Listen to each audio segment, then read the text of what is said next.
మా బండి వద్దకు రండి. మీకు కావలసిన సరుకులు ఇవ్వబడదు. మీ వద్దకు ప్రభుత్వ కొత్త రకం వస్తూ ఉన్నది. మీ దగ్గర ఉన్న పొడి చెత్త అయినా ప్లాస్టిక్, ఇనుము, అట్టలు మా బండి వద్దకు రండి. మీకు కావలసిన సరుకులు ఇవ్వబడదు. మీ దగ్గర ఉన్న పొడి చెత్త అయినా ప్లాస్టిక్, ఇనుము మొదలగునవి తీసుకొని మా బండి వద్దకు రండి. మీకు కావలసిన సరుకులు ఇవ్వబడదు.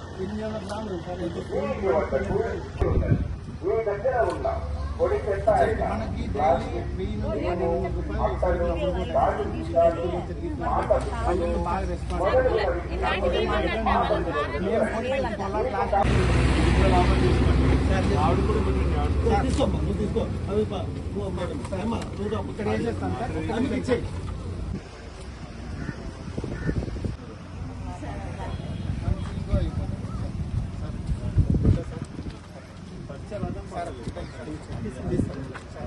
కదా మీరు ఇంట్లో చెత్త బయట పడేయకుండా గవర్నమెంట్ వారే ఇలా తీసుకొచ్చి కొని మీకు ఏదో ఇస్తున్నారు.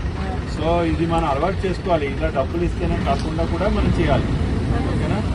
రోడ్డు మీద ఏం చెత్త పడేయకండి.